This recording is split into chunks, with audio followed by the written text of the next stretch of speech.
Xo'p, bugungi mavzumiz tizalar bo'yicha, ya'ni bo'g'imlar bo'yicha gaplashamiz. Eng ko'p uchraydigan hozirda mana shu yerda turganlarni 70-80%, undan ham ko'proq foizda uchraydigan bu tiza og'riqlari. Tiza og'riqlari gaplashishdan oldin bir tizani bir fiziologik holatini tushunib olishimiz kerak. O'zi tiza qanaqa ishlaydi? Tizada nima buziladi? Misol uchun kasalliklarda artroz nima, artrit nima, bu kasalliklarni davosi qanaqa bo'ladi? Shular haqida qisqacha to'xtalamiz.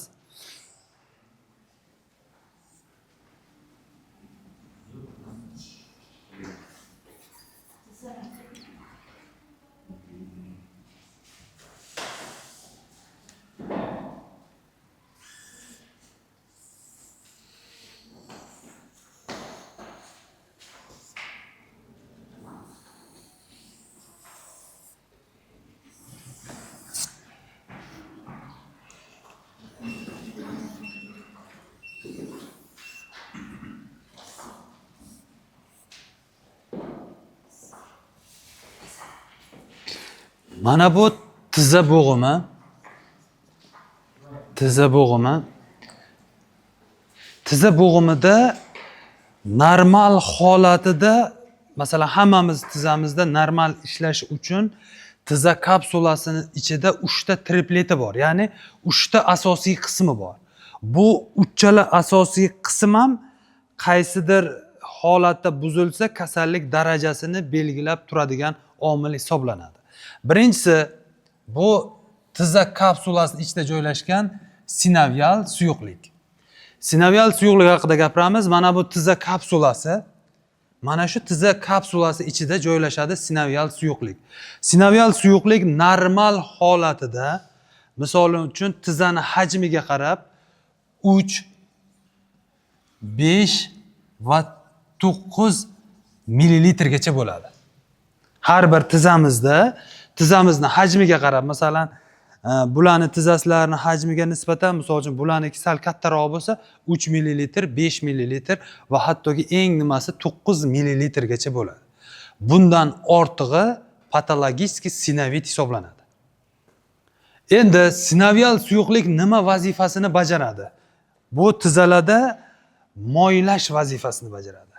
Mana ikkala qo'lim suxoy holatda mana shuni qilganimizda bu yerda nima bo'ladi? Ikkita jarayon bo'ladi. Ishqalanish uchun ko'p kuch sarflanadi, energiya sarflanadi va ishqalanish natijasida issiqlik paydo bo'ladi. Va ikkala teri qavati uvilib ketadi, yediriladi.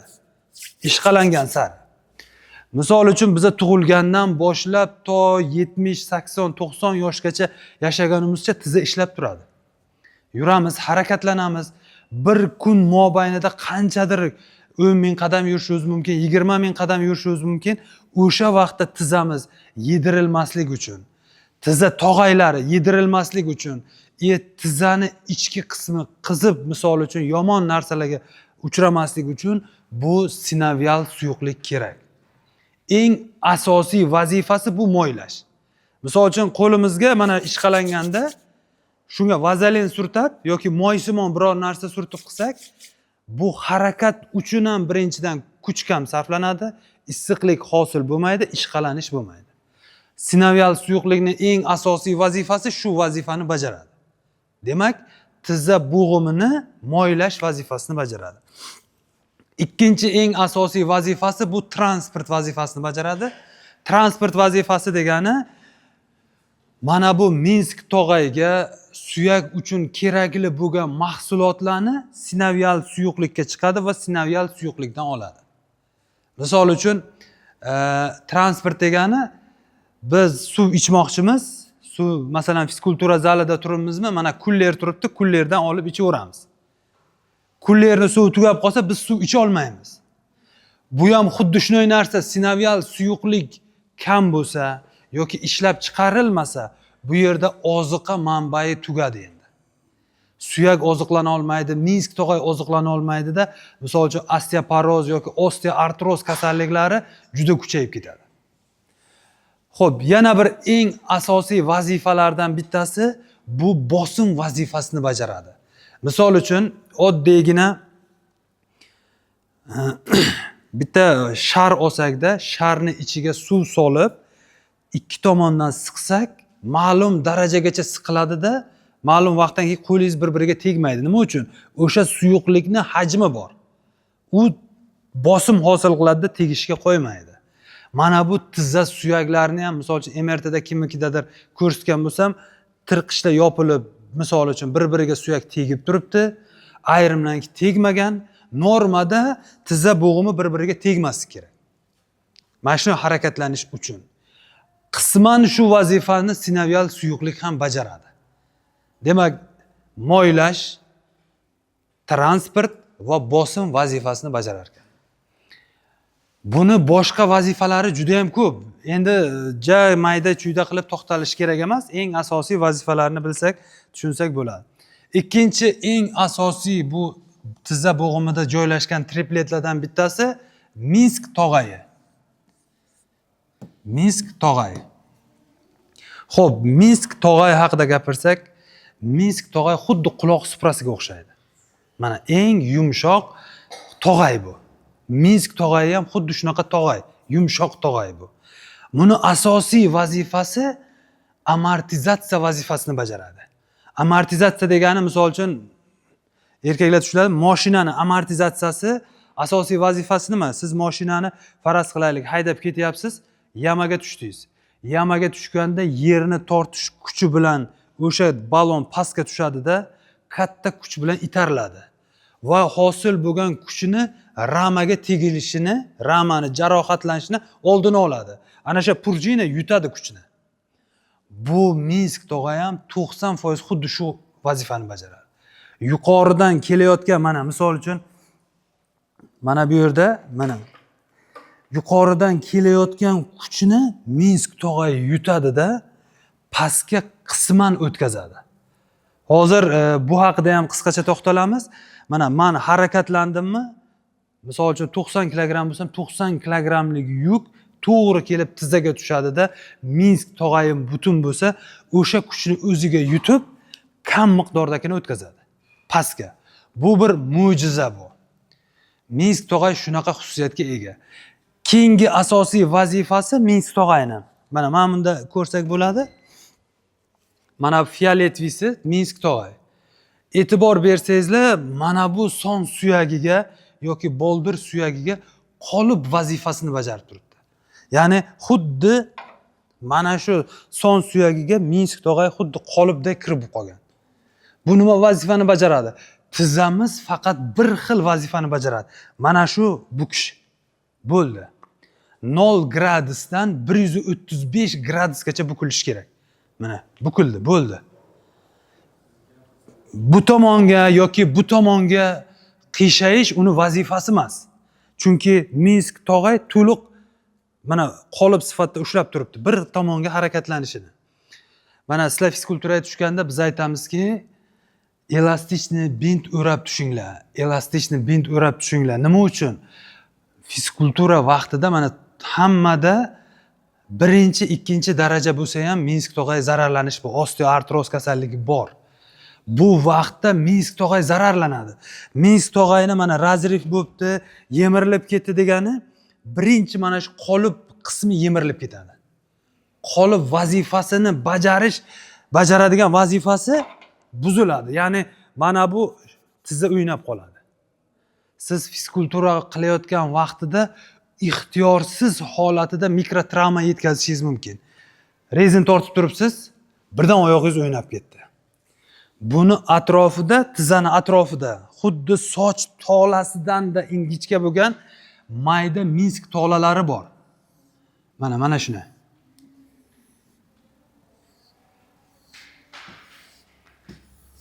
Mana shuni Minsk tolalari bor. Xudo shuni yaratganki, muskul suyakni bir xil ushlab turadi mana shuni.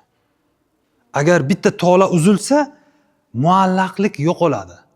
Bir tarafga ko'proq tortib ketadi yoki bunisi tomonga tortadi-da, sekin astalik bilan kasallik darajasi oshib boradi. Yoki tizzalarimizda deformatsiyalar, ankilozlar boshlanib ketadi. Shuning uchun fizkultura vaqtida harakatlanganda, o'tirganda, turganda maksimal darajada o'tirishga, turishga e'tibor berish kerak. Mana shuni o'tirish juda xato. Mana shuni o'tirish. Oyog'ingizni uzating, mana shularga o'xshagan oyog'ingizni uzating. Eng tizzaga nagruzka tushiradigan, bir tomonga qiyshaytirib mana ustiga o'tirib olish, mana bular juda noto'g'ri narsa. Mana shu Minsk tolalarini uzilishiga sabab bo'ladi. Uzilishiga sabab bo'ladi. Bular tiklanmaydi. Bular hech qachon tiklanmaydi. Minsk tolalari hech qachon tiklanmaydi. Minsk tog'ayiga kelsak, masalan, Minsk tog'ay tiklanadimi degan savol bo'ladi ko'pchilikda. Minsk tog'ay 3 qismdan iborat. Mana shunaqasiga uzunasiga chizsak, mana shu misol uchun Minsk tog'ay desak, mana buni 3 ga bo'linadi. A qismi, B qismi va C qismi. Qizil qismi deyiladi, jigarrang va oq qism deyiladi. Biza A va B, C 3 qismga bo'ldik. A qismi doimiy Minsk tog'lasini ichki tomoniga to'g'ri keladi. Medialniy Minsk deydi. Xudo shuni yaratganki, eng ko'p zararlanadigan joy mana shu. 90% kishida, undan ham ko'p kishida Minsk tog'ay zararlanadi. Medialniy Minsk. Mana bu medialniy Minsk zararlanishiga qarab 90% holatda tiklanadi. Hozir qaysi vaqtda tiklanadi, qaysi vaqt tiklanmaydi. Bu tiklanishi yoshga, bajarayotgan ish faoliyatingizga, ikkilamchi kasallikka va ortiqcha tana massasiga bog'liq. Ortiqcha tana massasi bo'lmasa, nagruzkali ish bo'lmasa, fiskulturalar qilib tursangiz, medialniy Minsk tiklanadi. Minsk tog'ayingiz borku, mana bu Minsk tog'ay. Yo, yemirilish haqida gapiramiz-ku. Mana medial Minsk tog'ay mana bu. Masalan, shu suyakni mana bu medialniy Minsk bu. Yo, mana bunisi ekan, mana bunisi medialniy Minsk.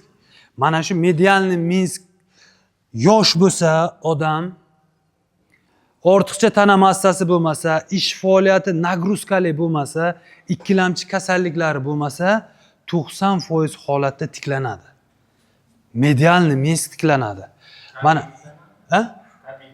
tabiiy tiklanadi. Qancha bu tomonga siljigan sari tiklanish darajasi pasayib boradi. Mana oq qismi 10% ham tiklanmaydi. 10% ham. Endi shu yerda bitta narsani ajratib olsak bo'ladi. Travma natijasida, misol uchun ko'pchilik men Minsk tog'ayimni operatsiya qildirdim deydi. Osteoartroz kasalligi bo'lsa, medialniy Minsk zararlanadi. Kasallikni erta aniqlab, erta davolansa, bu 100% tiklanadi operatsiyasiz ham. Lekin travma natijasida bo'lsa, masalan, futbol o'ynab turuvdingiz, oyog'ingiz burchilib ketdi. Qanaqadir endi misol uchun travma oldingiz, ko'p holatda travmada oq medial qism zararlanadi, ya'ni lateral qismi zararlanadi. Mana bu misol uchun medial qismi bo'lsa, ko'proq lateral qismi travma natijasida zararlanadi. Travma olindimi? Misol uchun bizga bemor keladi, tizam og'riganda bu oldin travma bo'lganmi? Bo'lgan. Agar siz travma oldingizmi, biz operatsiyonni chiqa olmaysiz. 100% operatsiya qilish kerak bo'ladi.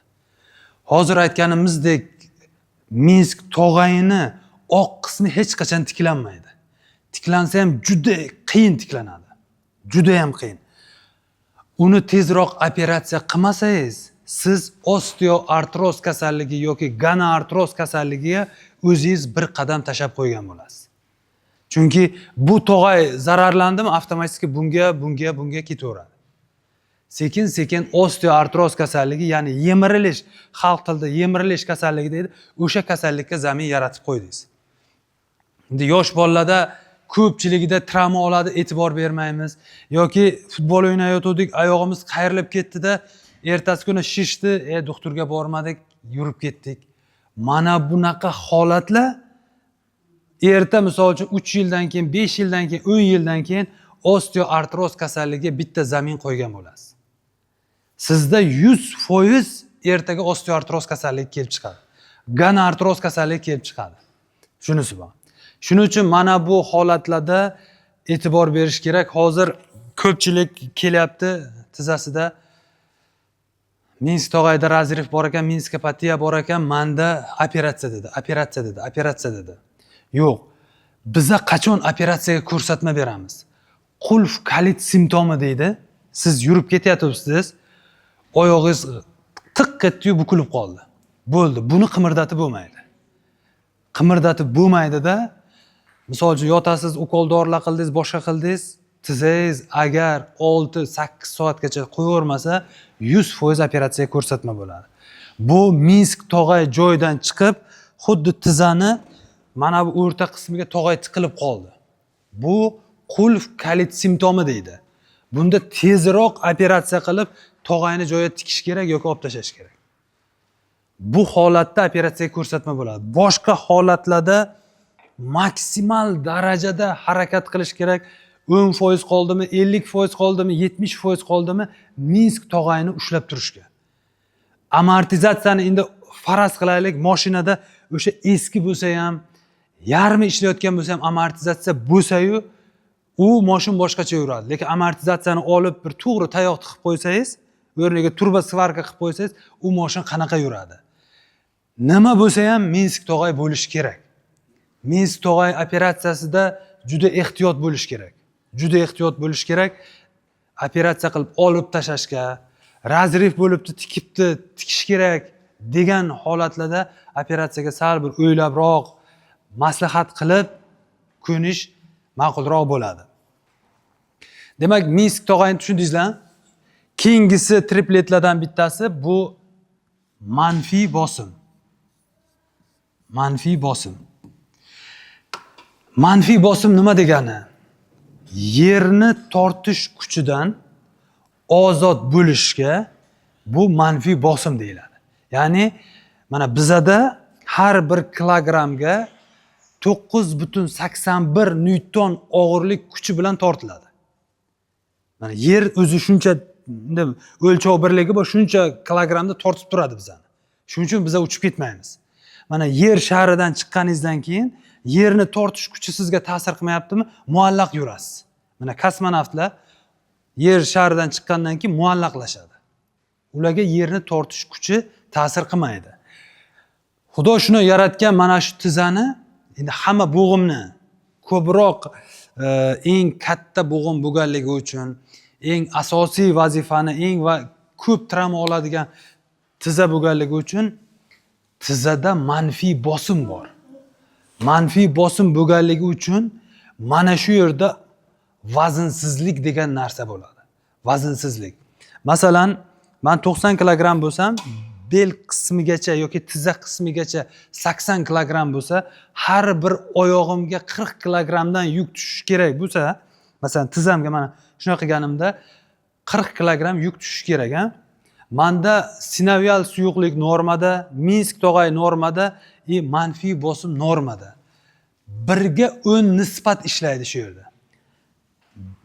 10 ga 1 nisbat desak ham bo'ladi, ya'ni 40 kilogramlik yuk 4 kilogram bo'lib tushadi. 4 kilogram. Bu juda ham yaxshi narsa.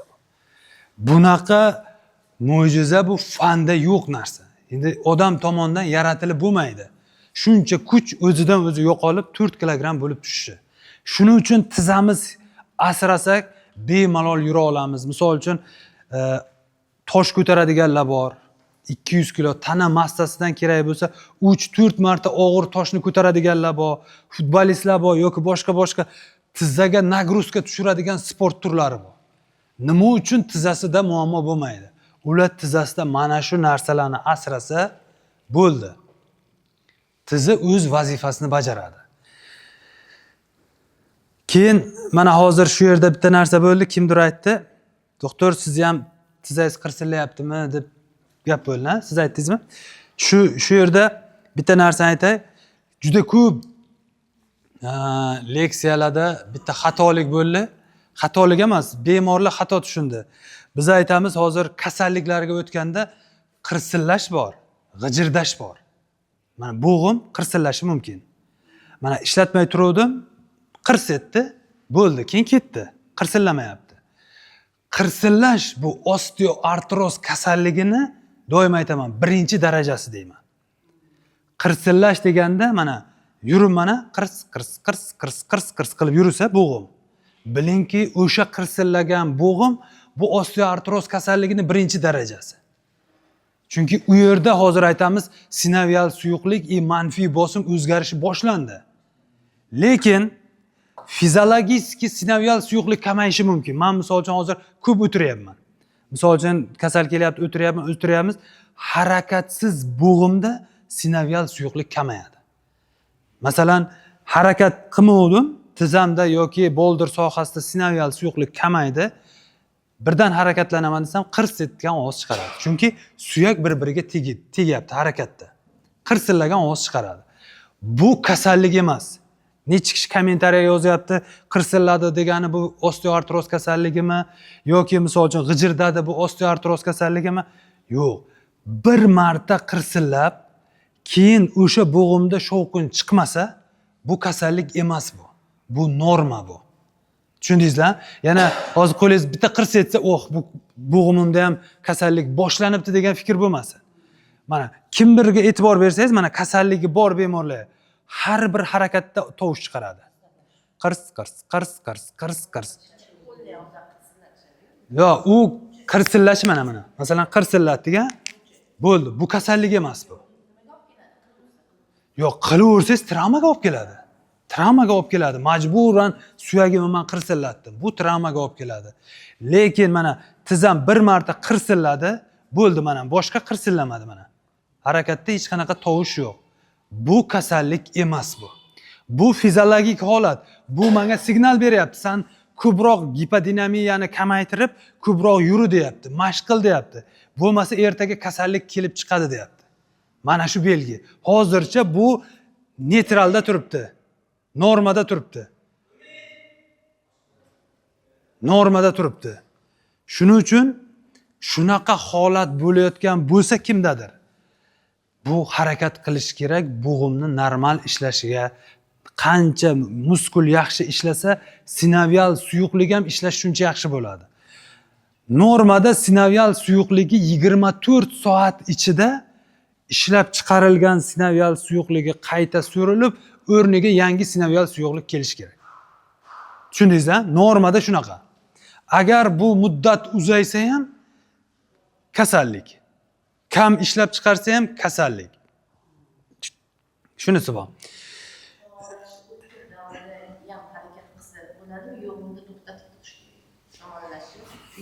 Shamollash oddiy gripp demoqchimiz. Sustavdami? Hozir kasallikda aytamiz buni.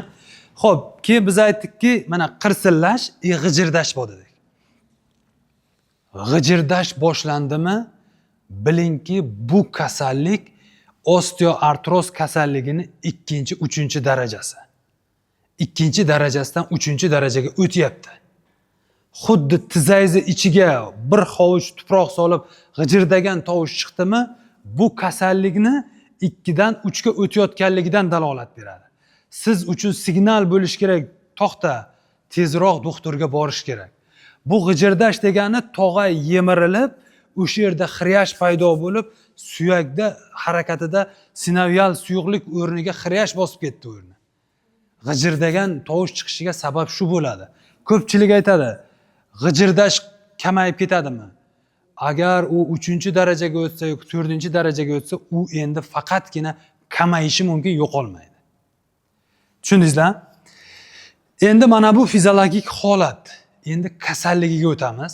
Mana endi sizlarga tegishli joyga o'tamiz. Qani kasallikda nimalarga e'tibor berish kerak? Darajasi. Ko'pchilik kiradida, doktor, men yaxshi bo'lamanmi? Men yaxshi bo'lamanmi degan savolni ko'p aytayapti. Hozir shu yerda hammani savoliga javob beramiz.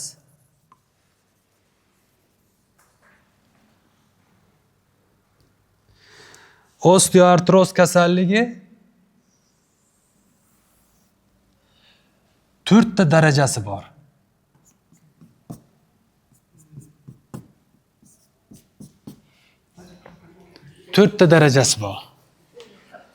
Mana birinchi darajasi, endi hozir kommentariyalarda ko'p yozyapti. Mana qirsillash dedingiz, qirsillashdan ham boshqa belgilari bor-ku. Sizlar meditsina xodimi emassizlar. Sizlarga podrobni 10 ta belgisini aytsak. Da misol uchun siz imtihon topshirmaysiz. Siz misol uchun mana aytilmagan narsalar, bu aytilmadi degani bilmaydi degan narsa emas bu. Hozir sizga meditsinskiy terminda tushuntirsam, uni siz umuman tushunmaysiz. Chiqib nima o'tdi bu deysiz, nima haqida gapirdi deysiz-da. Shuning uchun sizlarda uchraydigan belgilarini yig'ib darajasini aytamizki, sizga tushunarli bo'lishi uchun. Birinchi darajasida aynan tizza bo'g'imida birinchi o'zgaradigan narsa manfiy bosim bo'ladi. Hozir biz aytdikki, manfiy bosim bu vazinsizlikni ta'minlab beradi bizga. Mana bu 40 kilogramlik narsa 4 kilogram bo'lib tushib turadi. Har xil shamollash, nagruzka, noto'g'ri harakat, muskullarning noto'g'ri ishlanishi natijasida bu yerni ichki muhiti o'zgaradida manfiy bosim yo'qolib, tashqi muhit bilan bosim bir xil bo'lib qoladi. 40 kilogramlik yuk 40 kilogram bo'lib tushadi degani. Ya'ni buni natijasida nima bo'ladi? Suyak bir-biriga yaqinlashadi va qirsillagan tovush chiqaradi. Mana qirs etgan emas, qirs. Mana bo'g'imimni ishlatib tursam, mana qirs qilib turish kerak. Demak, biz aytamizki, qirsillagan tovush chiqaradi. Birinchi stepenida bo'ldi shu. Shuning uchun ham bu kasallikni birinchi darajasida hech kim vrachga murojaat qilib bormaydi.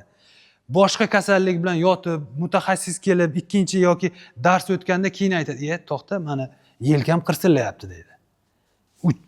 Uchrashi mumkin. Atak boshqa vaqtda o'zi hech qachon birinchi darajada 95-96% holatda uchramaydi. Vrachga uchramaydi.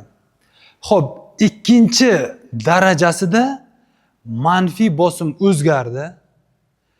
Manfiy bosim o'zgargandan keyin suyak bir-biriga yaqinlashdi. Suyak bir-biriga yaqinlashganda suyakning o'rtasida Minsk tog'ayi bor edi. Bu yaqinlashib bir-birini harakati natijasida Minsk tog'ayini jarohatlash boshlanadi. Va qirsillash bilan mana ikkinchisi qo'shiladi. Qirsillash plus og'riq. Kam holatda ikkini, misol uchun yuqori darajalarida shish qo'shiladi. Demak, qirsilladi, og'riq bo'ldi, keyin salgina tizzam shishdi deydi. Mana shunaqa holat bo'ladi. Mana shu birinchi, ikkinchi darajasidan keyin bitta chiziq chizamizda. Shu yerni sal diqqat bilan eshitasizlar. Ko'pchilik savol beradi, mana kasalligim yaxshi bo'ladimi? Yaxshi bo'ladimi degani, mana 2 dan 1 ga, birdan sog'lom holatga o'tadimi degani. Yo'q.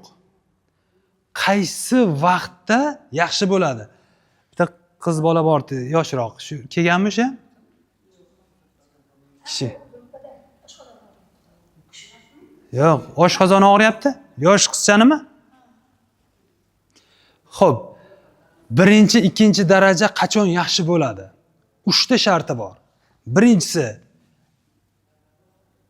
yosh nisbati 30 yoshdan kichik bo'lish kerak. Ikkinchisi, ikkilamchi kasalligi bo'lmaslik kerak. Ikkilamchi kasalligi bo'lmaslik kerak. Uchinchisi, semiz bo'lmaslik kerak. Demak, ikkinchi darajasida mana bu yerda yozamiz endi. 1 2. Demak, birinchi darajasida qirsillash bo'lsa, ikkinchi darajasida qirsillash, og'riq, shish. Biz aytdik, shu yerdagi holatida 3 ta ko'rsatkich bo'yicha bo'lsa, hech qanaqa 100% tiklanadi, bu darajasi o'tmaydi. Semiz bo'lmaslik kerak, yoshi 30 yoshdan kichkina bo'lishi kerak, ikkilamchi kasalliklari bo'lmaslik kerak. Ikkilamchi kasallik, ha? Yo, 30 yoshdan kichik bo'lishi kerak. 30 yoshdan kichik bo'lishi kerak. Nima uchun degan savol tug'iladi. Masalan, nima uchun? Maksimal suyaklarni qayta tiklanishi 30 yoshgacha, eng maksimal. o'zi suyaklar 18-25 yoshgacha, 90% suyaklar 18-25 yoshgacha tiklanadi bu. Mana Xudo ko'rsatmasin bir joy sinsa 18 yoshda xuddi o'ziday tiklanadi. Mana 25 yoshda sal boshqacharoq, 30 yoshda sal boshqacharoq, 30 yoshdan keyin u xuddi bir svarka qilib qo'yilgandek nima bo'ladi, masalan, o'ziday bitmaydi. Hatto yosh bolalarda, misol uchun 18 yoshgacha suyagi sinsa, ikki rentgenda qilinganda rentgenda daji ko'rinmaydi, bilinmaydi singan joyi. Mana u 25-30 yoshda singan joyini qarasangiz, sal bilinib turadi. Xuddi svarka qilib qo'yganingizdek bo'ladi. 30 yoshdan keyin misol uchun bir kishini bir joyi sinsa, rentgen qilib ko'rinsa 100% ko'rinib turadi. Xuddi bir 2-3 barmoq svarka qilib qo'yganday bo'ladi. Mana shunday narsa bu.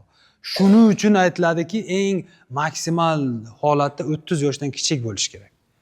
Shunda qayta tiklanadi. Ikkilamchi kasalliklari bo'lmasi kerak, semiz bo'lmasi kerak. Ikkilamchi kasalliklarga nimalar kiradi? Malabsorpsiya sindromi, revmatologik kasalliklar, sahr kasalliklar, polivitamin yetishmovchiliklar. Hozir masalan sizda misol qilib olsak, shu ikkilamchi kasalligingiz kamida 3 ta 4 ta bor. Kamida 3 ta 4 ta bor. D vitamini yetishmovchiligi, kalsiy yetishmovchiligi, kaliy yetishmovchiligi, K2 yetishmovchiligi yoki gemoglobin yetishmovchiligi, gemoglobiningiz past bo'lmasligi kerak.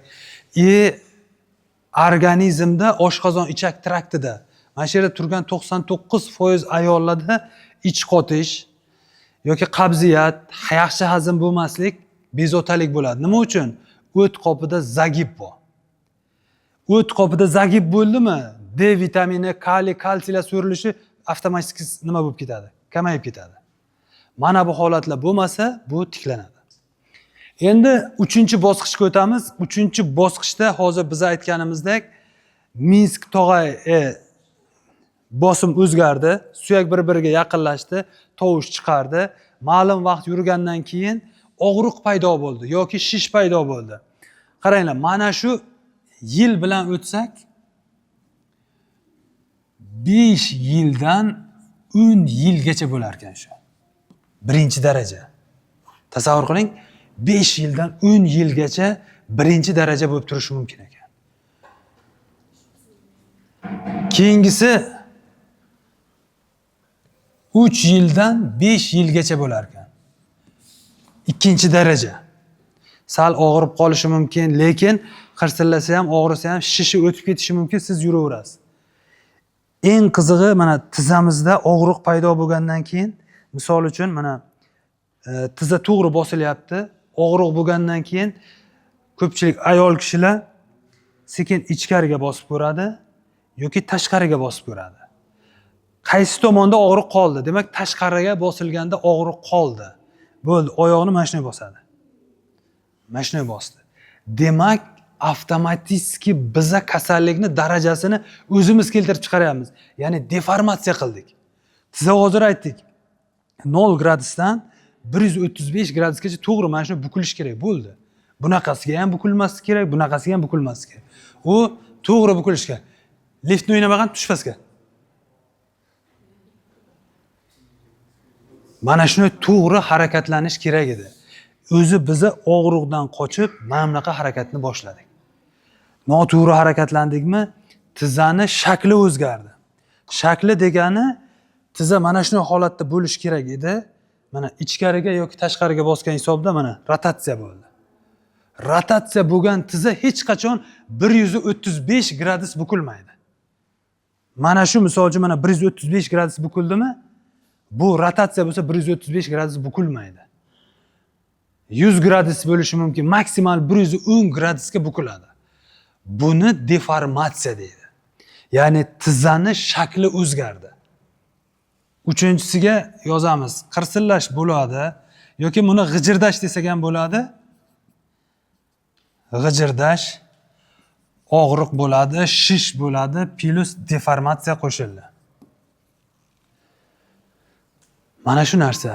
Bu holat mana shu chiziq chizildi-ku, chiziqdan pastda shunday narsa borki, biz aytamiz, mana birinchi, ikkinchi darajani yoshiga nisbatan 50 yosh bo'ladimi, 60 yosh bo'ladimi, holatini to'xtatib turish mumkin. Ikkinchi darajanida holatini misol uchun tez davolanib tursa, ikkinchi darajada bu qotib qoladi, bo'ldi. 100 yoshga kirsa ham ikkinchi darajada yuraveradi. Misol uchun uni bezovta ham qilmaydi. Lekin bundan pastga o'tdimi, qaytmas jarayon boshlanadi. Buni qaytarib bo'lmaydi. To'xtatib ham bo'lmaydi buni hech qachon. Faqatgina jarayonni sekinlashtirish mumkin. Deformatsiya bo'ldimi? Deformatsiya u sizni tizangizni bez operatsiyoni qayishtirib yoki shina taqib buni to'g'rilab bo'lmaydi hech qachon. Bu deformatsiya bo'ldimi? Sekin kuchayib boraveradi. Shuning uchun mana shu joyda sal diqqatliroq bo'lish kerak. Tizaga ikkinchi daraja qo'yildimi, sal tiza sizga kerak bo'lsa, tiza siz uchun hali xizmat qilish kerak bo'lsa, bu tizani asrash kerak. Ne tolka hamma bo'g'imni, sog'lig'ini asrash kerak.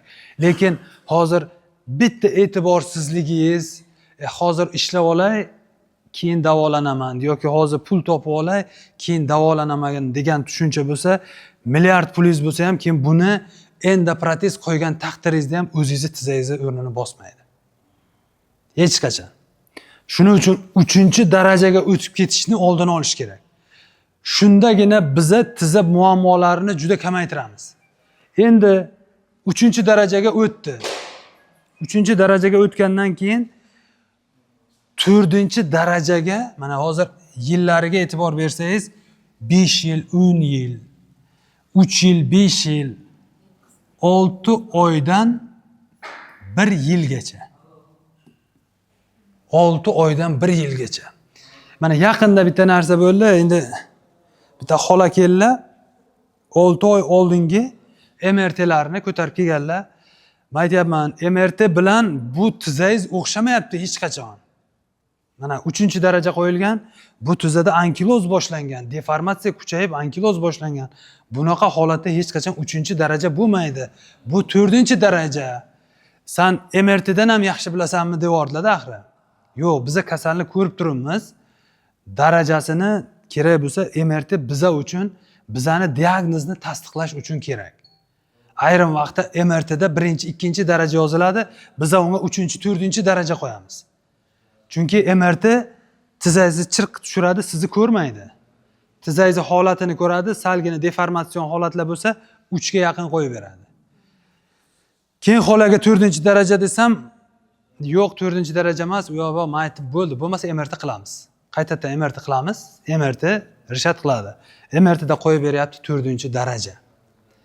Ya'ni 6 oy ichida eng qiziqarli bergan savollari 6 oy ichida 3-darajadan 4-darajaga o'tadimi degan savol bo'ldi bu yerda. O'tadi. Keyingi mana bu to'siqdan pastga tushdimi, sekin tez kuchayadi. Jarayon qaytmas jarayonga o'tgandan keyin kuchayib boradi. Mana 6 oy ichida kerak bo'lsa 4-darajaga yoki 3-darajaga o'tib qolishi mumkin. Juda ham kamayib qoladi. Shuning uchun tizada bu darajalarda ehtiyot bo'lish kerak.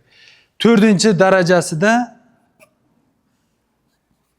qirsillash, shish, og'riq, deformatsiya plus ankiloz.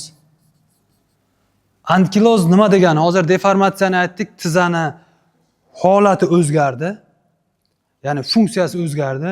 Ruchka mana shuni bo'lish kerak edi, mana bu yer qayishib qoldi, bu deformatsiya bo'ladi.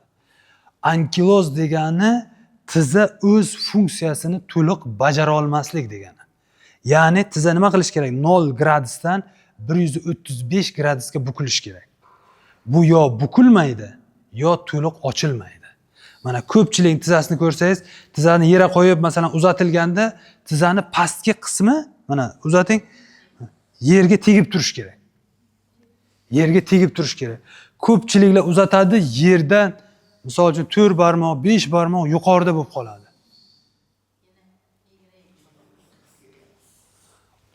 Uxlab qol. Bu ankilozlanish deydi. Bu ham organizmda qaytmas jarayon. Ankilozning ochilishi yoki paydo bo'ldimi, bu narsani yaxshi bo'lishi judayam qiyin narsa. Xo'p, 4-darajadan ham keyin biza bitta chiziq chizsakda, xo'p, bundan keyin ham darajasi bormi? Yo'q. Bundan keyin daraja yo'q. Xo'p, bundan keyin endoprotez bor. Endoprotez.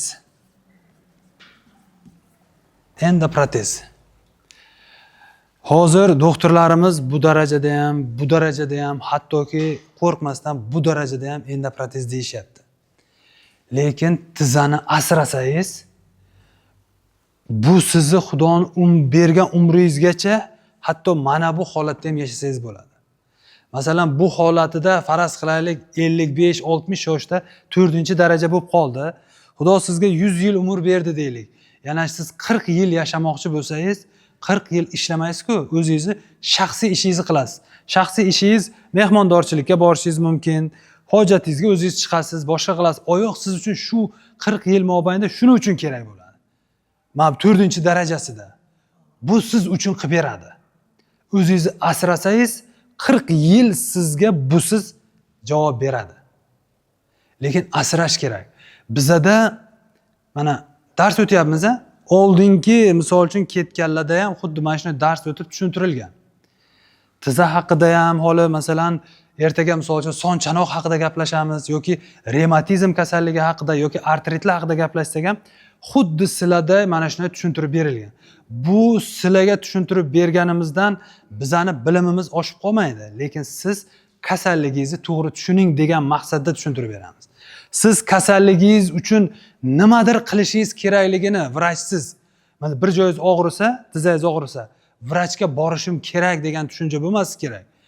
Shu og'ritmaslik uchun o'sha ishlarni qilmaslik kerak. Oldini olish kerak bo'ladi. Ya'ni nima uchun mana osteoartroz kasalligini darajalari bilan tushundik. Endi davolashga kelganimizda birinchi ochratda mana kimdir savol berdi, o'tkir shamollash vaqtida, ya'ni sinovit, bursit, suprapatilyarniy bursit holatida fizkulturani to'xtating. Harakatni to'xtating. Nagruzkani to'xtating. Tiza shunday narsaki, o'zini o'zi davolash xususiyatiga ega. Endi tiza emas, organizm. Misol uchun bir joyingiz kesildi, shuni toza holatida ushlab tursangiz, bu o'zi bitadi. O'zi bitadi, to'g'rimi? Buni misol uchun tikmasangiz ham, katta jarohat bo'lsa ham, siz uni toza saqlab tursangiz, bu jarohat o'zi tiklanadi. O'zi yaxshi bo'ladi. Tiza ham xuddi shunday narsa. Siz uni asrasangiz, yana misol uchun tizangiz shishib turibdi, issiq bo'lib turibdi, siz faqat yurdingiz, yotib olib mashq qildingiz. Battar kasallikni darajasini oshirib yuborasiz. Holatingizni yomonlaysiz. To'xtatish kerak, harakatni cheklash kerak, vrachga murojaat qilish kerak. Shu yerda ko'pchilik bitta narsani vaqtimiz qanday? Ko'pchilik deb bitta savol bo'ladi, bitta holat aytadilar. Biz kasallarni gapini biz sizga yetkazamiz, ishonchli bo'lgani uchun, eshitganimiz uchun. Bittasi tizamdan suv oldi deyaptilar. Shundan keyin tizam yomon bo'lib qoldi. Mana shunaqa fikr ko'p. Mana yaqinda ham bitta kishi so'radi shu narsani, tizamdan suv oldingiz, shundan keyin tizam yomon bo'lib qolmadimi deyapti-da endi. Yo'q. Tizada sinovit yoki bursit bo'ladi-ku. Masalan, tiza mana shu yoqqa chizaylik. Misol uchun mana bu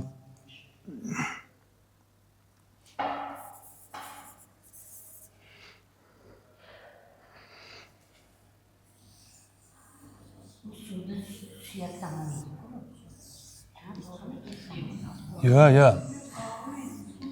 Mana misol uchun mana bu tiza bo'lsa, tizani biz aytdik, hajmi 9 millilitrgacha bo'ladi. Maksimal eng semiz kishini tizasi hajmi.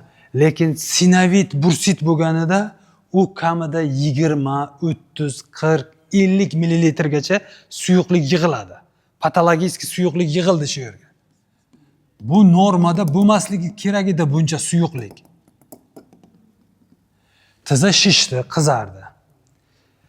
Qancha bu suyuqlikda infeksiya shu darajada ko'pki, bu suyuqlik olib tashlanmasa, tizani holati yomonlashadi. Shuning uchun biza, misol uchun travmatolog, ortopedlar tezroq tizada suyuqlik hajmi ko'p bo'lsa, biz olib tashlaymiz buni. Bu sizga hech qanaqa foydasi yo'q buni. U faqat zarar bu. Masalan, oddiygina misol, bitta paqirga suvni olsangizda, tashqariga shuni qo'ysangiz, 3 kundan keyin o'sha suvga qarasangiz, eng toza ichimlik suvni qo'ysangiz ham, u suv shunda ifloslanib ketadi. Biz aytdik, sinovial suyuqligi har 24 soatda almashish kerak. Eskisi surib olinib, yangisi chiqish kerak. Bu surilish buzildimi, suyuqlik to'planadi. To'plandimi, u suyuqlik organizm uchun judayam zarar bu. Shuning uchun buni olib tashlash organizm uchun zararli emas bu.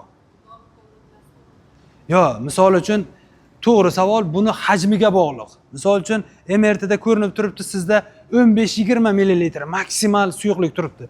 Uni dori vositasi bilan suriltirish kerak. Endi misol uchun MRT qilgansiz yoki UZIda qilib turibmiz, ko'p suyuqlik turibdi. Ko'p suyuqlik turibdi-da, uni dori ukol bilan ketkazishning imkoniyati yo'q. Yo'q, shuni ko'rasiz, hamma joy suv turibdi. Totalnigi, misol uchun sinovit turibdi. Uni funksiya qilib olib tashlash kerak. Qancha tez olib tashlab, uni o'rniga plazma yoki dori vositasi uzatsangiz, bu tizani faoliyati shuncha tez yaxshi bo'ladi. Masalan, men ham kimi MRTsini ko'rgan bo'lsam, tizasida aytiladi. Sinovit bor. Mana 3 kun yoki 5 kun holatingizga qarab konservativ lecheniya qilinadi. Plazma qilinayotgan vaqtida tizangizda ozgina suv bo'lsa ham, o'sha ham olib tashlanadi-da, o'rniga plazma joylab qo'yiladi. Nima uchun plazma joylab qo'yiladi? Misol uchun, shuni olib tashlab bo'ldi, shuni qo'ysak, tizada nima vazifa bo'ladi? Osmotik bosim degan narsa bor. Fizikada misol uchun shunday narsa borki, bosim past joyda, bosim yuqori joy, bosim past joyga harakat qiladi. Mana misol uchun mana shu kichkina uychaga yaxshi duxini sepsangiz, ma'lum vaqtdan keyin eshikni ochsangiz, duxini hidi polni mana shu xonaga anqib chiqadi. Nima uchun u yerda konsentratsiya yuqori edi, bu yerda yo'q edi. Konsentratsiya yuqori joydan bu yoqqa harakatlandi. Suyuqlik ham xuddi shunday narsa. Agar biz faqat tizaga kirsakda funksiya qilib suvni olib tashlab, uni o'rniga hech narsa qo'ymasak, ertasi kun yana hosil bo'ladi. Shuning uchun plazma uzatamiz. Plazma uzatilganda bosim bir xil bo'lib qoladi. Hattoki bu yerda bosim yuqori bo'lib qoladi. Oqsil bo'lganligi uchun suyuqlik to'planmaydi. Shunisi bu. Tushundingizmi? Keyin yana eng ko'p beriladigan savollardan fiskultura. Qanday fiskultura qilish kerak? Fiskultura qilish kerakmi, yo'qmi? Hozir aytganimizda o'tkir davrida pakoy kerak. Dam berish kerak. Tizangiz shishib yotibdi, siz fiskultura qilsangiz, bilingki, u tizani dabdala qilib bo'ldingiz. Bo'ldi, u tiza ishlamaydi endi siz uchun. Darajasini bir pog'ona oshirdingiz. Tizangizda osteoartroz kasalligi bormi, 2-darajasidan yuqorimi, semizmisiz, yoshingiz kattami, o'tirib turadigan va tizaga nagruzka beradigan mashqlarni qilmang. Tushundingizmi mana? Mana kimdir o'tirib turadi. Bu mashqlarni hozircha, endi butun umr emas, hozircha mashqni qilmay turish kerak. Yurish bu katta tema, uni ham hozir aytaman. Demak, mashq qanaqa mashqlar mumkin? O'tirgan, yotgan yoki oyoqni osiltirib turuvchi mashqlar mumkin. Qaytaraman. O'tirgan holatida, bu ham masalan buni tik turib yoki oyog'ingizga bo'ylab o'tirib turmaysiz-ku. Yotgan holatida. Demak, o'tirgan, oyoqni osiltirib turgan holatida yoki yotgan holatidagi mashqlar mumkin. Velik haydash hozircha mumkin emas. Endi rezin tortish, oyoqni yotgan holatda ichkariga, tashqariga, to'g'riga, oldinga mashqlari yoki oyoqni misol uchun kattaroq kushetkaga o'tirasida, oyoqni osiltirib turib, ma'lum 20-30 sekund ushlab turib, shu holatida keyin mashq bajarish mumkin. Mana mashq bajarishda ham kimdir mana kushetkaga o'tirib oladi-ku, stulga oyog'ini mamlaq qilib o'ynatib turadi. Bir tillik foydasi yo'q. uni to'g'ri bajarish kerak-da. Mana misol uchun oyoqni shunday turibsizmi? To'liq bukish kerak, to'liq uzatish kerak. Bukish, uzatish. Misol uchun. Bukish, yo'q, buni likillatishganda hech qanaqa o'zgarish bo'lmaydi. Oxirigacha, misol uchun, kimdirning oyog'ida ankilozi bormi, oxirigacha buka olmaydi. O'sha joyigacha buksin. To'liq uzatsin. Mana shu mashqlar tizzalaringiz uchun yetarli va shu mashqlarni to'g'ri bajarish kerak. Rezin tortish, bemalol torting. Hatto tizzani bukmagan holatida yoki bukkan holatidagi ham mashqlar mumkin. Lekin masalan, mana bu gantelni olib, toshni olib, tizzada o'tirib turish mashqlari mumkin emas. Yoki masalan, mana bu narsani nagruzkasiga qo'yib, velikni nagruzkasiga qo'yib aylantirish, sinovit, bursiti bor, yallig'lanish kuchli bo'lgan bemorlarga kategoriyski mumkin emas hozircha. Mana tizzangiz yengillashdi, etap qo'shib borsangiz bo'ladi mashqlarni. Lekin o'shanda ham osteoartroz kasalligi yoki gonoartroz kasalligini 4-darajalarida ko'p o'tirib turadigan, og'ir yuk ko'tarib o'tirib turadigan tizzaga nagruzka beradigan mashqlar bajarish mumkin emas. Tushundingizmi? Yurish masalasi. Kimdir aytadi ko'p yurma, kimdir aytadi yur, kimdir aytadi misol uchun bo'ldi 500 metr bor, bo'ldi boshqa yurma. Yo'q, aynan tizzada artritda ham, artrozda ham remissiya vaqtida, sinovit bursiti yallig'lanishi bo'lmagan vaqtida ham kerak bo'lsa 10 kilometr, 20 kilometr yursangiz bo'ladi. Faqat yurish bilan yurishning farqi bor. Siz ko'chaga chiqdingiz, ertasi kuni men sinab ko'ray o'zimni dengda 3 kilometr yuring, tizzangiz shishib ketib, battar bo'lib qolasiz. Organizmni moslashtirib, mana siz 500 metr yurdingiz, dam oling. Misol uchun siz yana 2 kilometr yurasiz. Dam oling. Podxodni ko'paytirib, nagruzka berib odam o'zini chiniqtirsa, xohlang 20 kilometr yuring. Hech qanaqa zarari yo'q. Tizzada bitta narsa aytaman. Ko'p kasallarimiz misol uchun telefon qilishyapti, boshqa qilyapti. Ayrimi bor, tushunganini tushunib, maslahat so'rayapti, ayrimi tushunmayapti. Tizzam og'rib qoldi deydi. Siras telefon qiladi, tizzam og'rib qoldi. Doktor, tizzam og'rib qoldi. Nima qildingiz? Hech narsa qilmadim. Mana shu yerni o'zida bir u odamni xafa bo'lmasin, buni ko'rib ham yoki eshitib ham ong yaxshi rivojlanmaganligidan dalolat beradi-da, qo'pol qilib aytganda. Hech narsa qilmasa tizzaga battar yaxshi bo'ladi. Tushundingizmi? Hozir aytdik, tizzaga qancha pakoy berilsa, tizza shuncha o'zini tiklaydi deyamiz. Bu meni gapim yoki boshqa kishi emas, butun dunyo travmatolog, ortopedlarni, revmatologlarning gapi bu. Butun dunyo bo'yicha tizzaga pakoy bering, yaxshi bo'ladi. Mana og'rib turgan vaqtida ham tizzangizni qimirdatmasdan bir kun yoting, og'riq 50% yaxshilanadi. Yengillashasiz. Lekin u davo emas u. Lekin siz yengillashasiz. Hech narsa qilmadim. Xola, hech narsa qilmasang, naborot yaxshiman deb telefon qilishingiz kerak edi. Yo'q, og'rib qoldi. Siz misol uchun bizaga yugurganingizni yoki sakraganingizni, cho'milganingizni aytsangiz ham biz sizni borib bir shapot ura olmaymiz, hech narsa qila olmaymiz yoki sizni so'ka olmaymiz. Faqat maslahatni to'g'ri beramiz. Agar siz to'g'risini aytsangiz, masalan, men bugun ko'p yurib qo'ydim. Yo bugun men nagruzkani ko'p berib qo'ydim, doktor. Nima qilishim kerak desangiz, biz sizga tavsiyani shunga qarab beramiz. Siz menga aytsangiz, men hech narsa qilmadim, tizzam og'rib qoldi desangiz. Men o'zim o'ylab qolamanki, o'zim gapirgan gapimni, misol uchun o'zi tizza og'rimaslik kerak edi. Qanday, nima uchun og'rib qolibdi? Boshqa variantlarni qidirasiz, lekin yechim yo'q. Kasallar misol uchun biza hech kimga hech qayerda og'rimasin. Siz telefon qilganingizda maksimal darajada ko'tarishga harakat qilamiz. Ko'targanda to'g'ri aytsangizlar, biz sizga to'g'ri maslahat beramiz. Bu misol uchun siz menga qilgan ishingizni aytmasangiz, xuddi men muttaham bo'lib qolamanmi? Misol uchun xuddi bizani aybdor qilib gapiradi-da.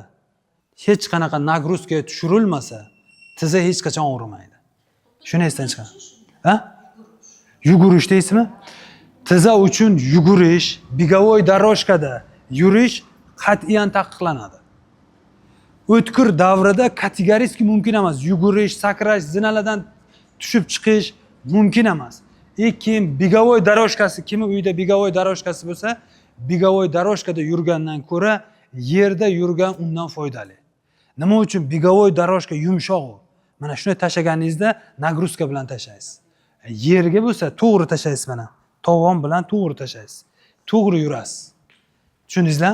Shuning uchun iloji boricha maksimal darajada mana bu narsalarga e'tibor berish kerak. Yugurmang, sakramang. Misol uchun zinalardan ko'p tushib chiqmang, ancha yaxshisiz. Davodan keyin qancha vaqtdan keyin boshlashimiz kerak? Mashq nima? Yurish nima? Yo'q, yo'q. Yo'q, 10 ming qadam bo'ldi. Ha, qarang. Mana xohlasangiz lecheniyadan keyin birinchi kunidan boshlang. Birinchi kunidan boshlang. Faqat hozir aytganimda kam-kamdan organizmni chiniqtirish kerak.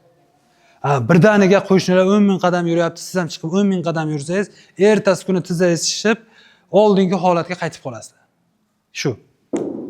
Yana qanaqa savollar bor? Nimaga?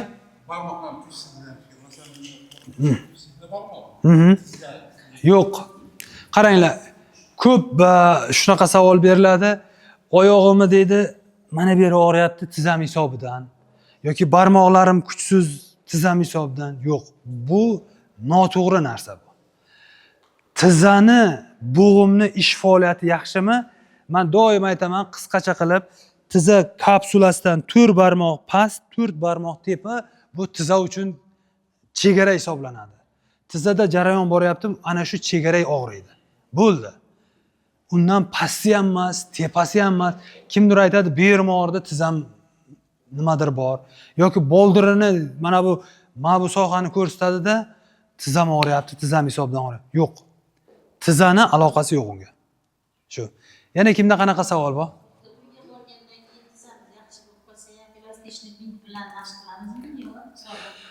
Iloji boricha mashqni elastikni bint bilan qiling. Hozir aytganimdek, sizda 3-4 daraja u hech qachon yaxshi bo'lmaydi bu. Minsk tolalari hech qachon tiklanmaydi. Og'rimagan holatda ham mikrotravmani oldini olish uchun elastikni bint bilan qiling. Mashq qilish qanday bo'ladi? Mana mashqqa tushishdan oldin mas surting. Yarim soat oldin mas surtingda, yarim soatdan keyin fizkulturaga mana shu yerga tushasiz. Elastikni bintingizni yengil bo'ylaysizda, misol uchun shu yerda mashq qilsangiz, mashqingizni qilasiz, elastikni bintni yechib yana joyingizga ketaverasiz. Bu har xil vaziyat bo'ladi. Masalan, kimdir shuni ushlab o'tirib, misol uchun bir rezin tortayotgan vaqtida oyog'i birdan mana burchilib ketdi. Bo'ladi bu holatida, bu juda ham ko'p bo'lgan. Shu yerda ham bo'lgan. Nechta kasallar misol uchun elastikni bint bo'ylab chiqmagan yoki oldin bo'ylatmasdik, men kerak emas. Birinchi darajasiga ham kerak bo'lsa, hozir bo'ylatamiz, bo'ylanglar deymiz. Mikrotravmalar ko'payib ketdi. Mikrotravmalar ko'payib ketdi. Siz bu yerga yaxshi bo'lish uchun kelgansiz. Borib MRT повторно qilsak, Minsk tog'ayda razriv, Minsk tolalar uzilishi, Hoshsimon muskulda razriv, mamlaqa narsalar kelib chiqyapti. Bu bilingki, mana shu fizkultura vaqtida mikrotravma hisobidan bo'ladi bu. Yana qanaqa savol?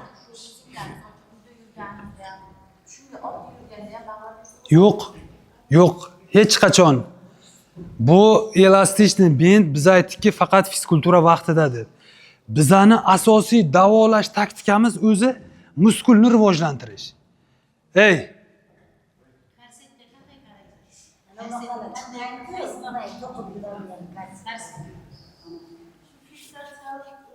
Qarang, hozir uyda taqqanda, uyda. Bizani asosiy maqsadimiz o'zi, bizani asosiy yo'nalishimiz, davo taktikamiz muskulni qancha rivojlantirsak, bu bazis davo hisoblanadi. Muskulni rivojlantirdingiz, suyakka nagruzka kam tushadi. Suyakka nagruzka kam tushdimi, ishqalanish, yemirilish shuncha kam bo'ladi. Shuning uchun elastikni bint bo'yladingizmi? Elastikni bint hisobidan muskulda qon aylanish kamayadi, atrofiyaga uchraydi va muskul yaxshi rivojlanmaydi. Bu bizani taktikaga o'ta noto'g'ri narsa. Xo'p, Korset mavzusi bu juda nozik narsa. Korsetni hamma ham taqilmaydi. Faqat vrach ko'rib tavsiya qilingan bemor taqiladi. U ham qaysi vaqtda? Masalan, ortiqcha tana massasi bor. Misol uchun oyog'ida misol uchun 3-4 daraja ko'p yurayotgan vaqtida korset to'qib nagruzkani ma'lum vaqt kamaytirish mumkin. Iloji boricha ma'lum vaqt taqing, keyin yechib undan qutuling. Shu, doimiy emas.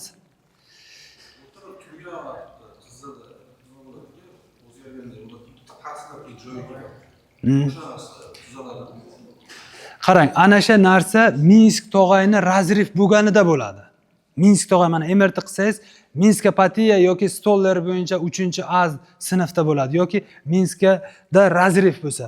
Hozir biz aytdikki, mana Minskning asosiy vazifasi amortizatsiya, ikkinchi vazifasi bu qolip vazifasini bajaradi. Ya'ni mana bu son suyagiga mana shuni birlashib qolipday turadi, u bir xil vazifani bajaradi. Razriv bo'ldi, razriv bo'lganda bu qolip vazifasi ketdi endi. Buzildi. Bukilganda bu to'g'ri bukilmaydi, mana bu bukiladi. Turganingizda suyak bir-biriga qart etib joyiga tushib qoladi. Bu razriv hisobdan. Endi buni yaxshi bo'ladimi? Bo'ladi. Siz mana bu yerdagi Minsk mayda tolalarini rivojlantirsangiz, o'tirib turib, mashq qilish hisobiga, o'tirib turgan hisobiga o'sha tolalar bir xil ushlab turadi. Tonusda ushlab turadi. Muskul mashq qilinmaganmi, tonus pasayganda u qolib ham ketgan, qirsillaydi, o'tirib turgan. Albatta. Bitta nima deydi, bu shiorni bir yozib qo'ysangiz ham bo'ladi. Ko'p mashq qilsam yaxshi bo'laman degan fikr bo'lsa, siz hech qachon yaxshi bo'lmaysiz. Uzoq vaqt mashq qilsam yaxshi bo'laman degan fikr bo'lsa, siz yaxshi bo'lasiz. Tushundingizlar? Demak, siz hozir 10 kunda men yaxshi bo'lishim kerak deb mana bu yerga tushib 8 soat fizkultura qilsangiz, 3-kundan joyingizdan tura olmaysizda, o'zingiz mikrotravma oldirib, ahvolingiz battar bo'lib ketasiz. Lekin kunida misol uchun yarim soat, 1 soat sekin ko'paytirib borib organizmni chiniqtirsangiz, bu ideal bo'ladi. Yo'q narsani birdaniga hosil qilib bo'lmaydi. Uni sekin bu narsani kattalashtirib, buni o'rniga keltirish mumkin. Shunaqa narsa. Shu mashq uyda ketgandan keyin 10 minutdan boshlaydi. Bir kun davom beradi. Maksimalni ko'paytirib qancha? Yo'q, qarang, endi siz uyga borganda shunchalik ishingiz ko'pmi? Ikki mahal qiling shuni. Misol uchun mana ertalab eng kami 20 minut, yarim soatdan boshlanadi. Tanani o'zi salgina qizdirish uchun ham 10 minut vaqtingiz ketib qoladi. Misol uchun ertalab turdingiz ham yotib ko'rsatilgan mashqlarni qilmaysiz-ku. Sal tanani qizdirib, muskullar joyiga keltirguncha 5-10 minut vaqt ketadi. Siz 10 minut keyin bu mashqni qilsangiz, hech bo'lmasa, bu siz fizkultura qilgan bo'lasiz. Sekin 20 minut, yarim soatdan boshlab, sekin etap kuchaytirib boriladi. Mana gimnastika deydi, ana mashq deydi. Ko'pchilik gimnastika qilasizmi? Mashq 10 yildan beri qilaman. Muskulni ko'rasiz, umuman yo'q. Bu misol uchun qo'lingiz bunday qilish, bu gimnastika, bu odamni tetiklashtirish mashqi bu. Ertalab turib uyg'onishingiz uchun buni qilsangiz bo'ladi. Lekin aynan tizza uchun, bel uchun, stenoz uchun, grija uchun yoki misol uchun boshqa bo'g'im kasalliklari uchun mashqni haqiqiy o'zini mashqi bor. O'sha mashqni eng kami 10-20 minut bajarish kerak. Shunda o'sha muskullarda nagruzka tushishi hisobidan ishlab ketadi. Ko'pchiliklaringiz xafa bo'lmanglar, shuni uyga borasizlar, yana steril. Mana shu yerga qanday kelgan bo'lsangizlar, hamma narsa yoddan chiqib ketadi. Nima edi, qanday qilish kerak edi, ertalab qilish kerak edimi, kechga qilish kerak edimi, o'zi qaysi mashqni qilish kerak edi deydi. Yo'q. Yo'q. Bitta narsada o'shanga plan qilinglar, plan. Mana ertaga masalan tushdingizlar, sizni xonangizda bu kishi turibdi. Sen bugun video olasan, mana. Mana murabbiy o'rgatyapti, siz boshladingiz. Ertalab misol uchun eng yengilidan boshlab ketyapsizmi? Bu odam video olib turibdi. Ertaga siz bularni videoga olasiz. Ertaga bu uyga xonaga chiqqandan keyin bir ko'rasiz. Qani, Tushunarlimi shu video? Shu videoni ko'paytiringlar. Yo video olishga qo'ymayaptimi hech kimsi? Olinglar, agar misol uchun eslab qolishni imkoniyati bo'lmasa, hozir Xudoga shukr hammani qo'lida zamonaviy telefon. Misol uchun bemalol video olsa ko'rib bo'ladigan telefon. Mana shu narsani rejalashtiringlar. Ko'pchilik uyga borib aytayapman, bir oydan keyin kelinglar deymiz. Holatingizni ko'rsatib keting, yaxshimi, yomonmi deb nima qilsak, bir oydan keyin keladi. Mashq qildingizmi? Yo'q, qila olmadim. Nima uchun qila olmadim? Esimdan chiqdi. Nima qilishni bilmadim. Yo, bu narsalar juda ko'p. Keladi, fizkultura qildingizmi deysiz? Ha deydi. Qildim deysiz. Barib tekshirib ko'ramiz biz. Tekshirib ko'rasiz, muskullar tonusda turadi-da. Opa, mashq qilmabsiz-ku, qaysi mashqlarni qildingiz? Kim qayerdagi mashqlarni ko'rsatadi-da, u umuman bizning bazada yo'q mashqlarni ko'rsatadi. Opa, siz nima uchun mumkin yotdingiz? Bu mashqlarni qilmadingizmi? YouTubedan shu chiqdi-da. YouTubeda misol uchun sizni kasalligingiz deb chiqmagan-ku, to'g'rimi? Yoki misol uchun sizni kasalligingizni darajasi uchun murabbiy bilib turib ko'rsatib bermadi-ku u narsani. Mana shu narsalarga sal e'tibor beringlar. Prosta bu yerda 10 kun vaqtni o'tkazish hammani ham qo'ldan keladi, misol uchun. Yana palon pulga mashq sota olmaysizlar. Palon narsa qilmaysiz. Aylanib qayerga borsangiz ham baribir mashq qilasizlar. Hamma kasalliklaringizda, tizzangizda ham, grijangizda ham, stenozingizda ham, protruziyangizda ham, grijangizda ham aylanib kelib bir vaqtni o'tkazganingiz qoladi, pulni sarflaganingiz qoladi, aylanib kelib yana mashq qilasiz. Yo, mana 2 mahal tushyapsizlar. Videoga oling yoki misol uchun mana Azamatga ayting, Azamat bu yoqqa.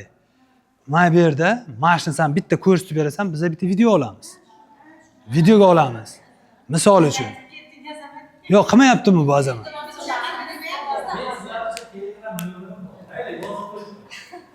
Yo, misol uchun hamma tomonlama yo eshitinglar. Bitta narsasi borki, vaqtdan unumli foydalanish kerak. Hech kim tekinga yotmabdi. Yo, biror kishi tekinga yotibdimi? Hech kim tekinga yotmabdi. Ya, endi misol uchun aytaman-da. Shuning uchun vaqtdan unumli o'sha tekin yotgan odam ham vaqtini o'tkazib 20 kun, 50 kun yotsa ham foydasiz bo'lsa, u foydasi yo'q u narsani. Prosta endi sal talabchanroq bo'ling. Talabchan degani uni yoqasiga osilib, sen menga buni o'rgatishing kerak degani emas u.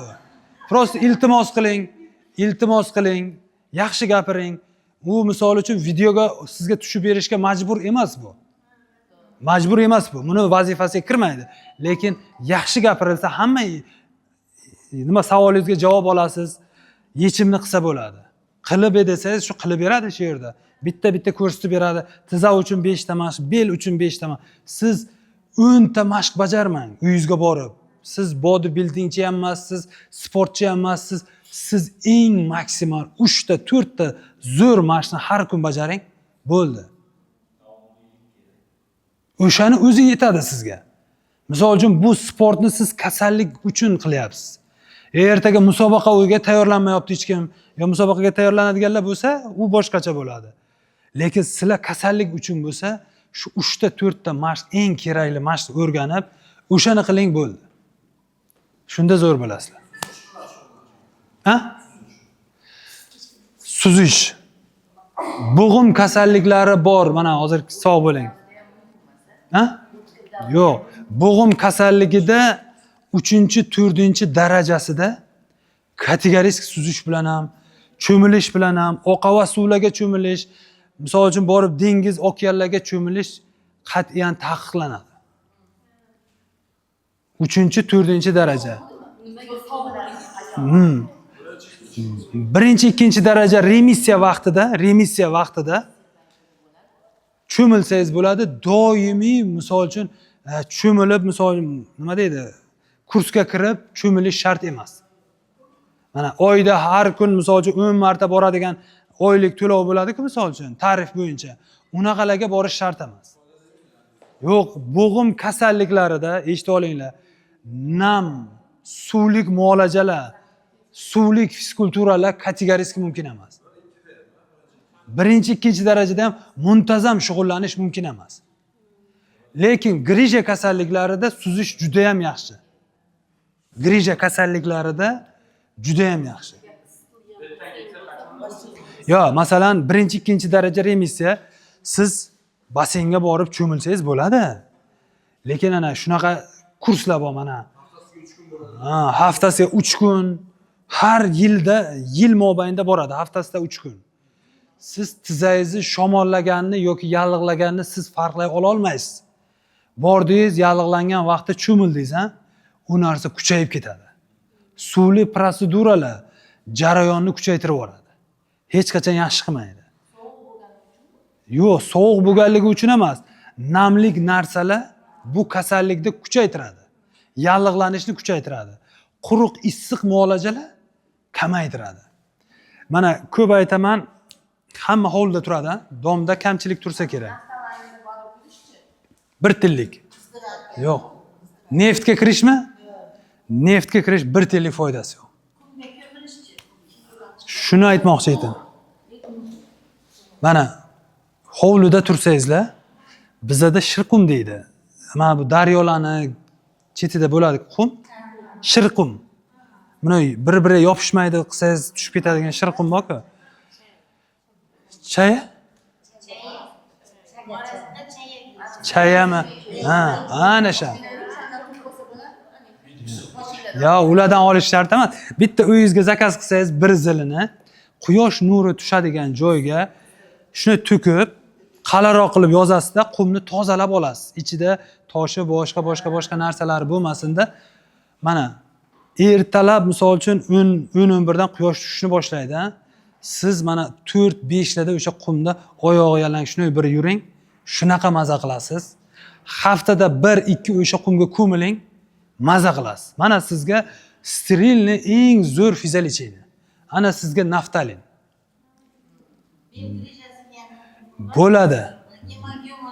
Bo'ladi, hech qanaqa zarari yo'q. Bu eng zo'ri shu revmatizmga o'zi. Parafinni ko'p yo'qlamaymiz. Parafin sal balchiq ham bo'lmaydi. Yo'q. To'k olasiz, UH olasiz, moksi olasiz, zinda olasiz. Bo'lsa lazer, magnit olib qaytib kelaverasiz. Shu. Yo'q. Eng zo'ri uy sharoitida mana shuni qilib qo'yinglar. Tursa o'sha qumingiz bir 200 ming, 300 ming turar zili, bir zili. Bo'ladi.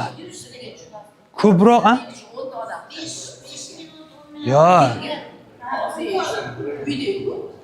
Yo, endi uni qarang, mana shuni qalin qilib yozasiz. Masalan, 3 ga 3 qilib, qalinroq qilib yozasizda, ana shuni ustida masalan oyog'ingizni tizangizgacha ko'tarib, oyog'i yalang yurasiz mana. Qumni ichiga mana qilib, ustida emas, ko'proq botirib yursangiz, juda ham zo'r spazmni, yallig'lanishlarni oladi. Haftada 1 yoki 2 holatingizga qarab, davleniyasi bo'lmaydigan kishilar, yurakda muammosi yo'q kishilarda o'tirib ko'milsa bo'ladi. Beligacha. Kerak bo'lsa bo'ynigacha. Bo'ladi. Holatingizga qarab, masalan, yurakda, davleniyada muammo bo'lmasa, keling yarim soat, 40 minut ko'milsa bo'ladi. Juda zo'r narsa. Ham o'zingizdan boshqa, misol uchun, oilangiz ishlatishi mumkin. Yomon narsa yo'q, bemalol ko'milsa bo'ladi.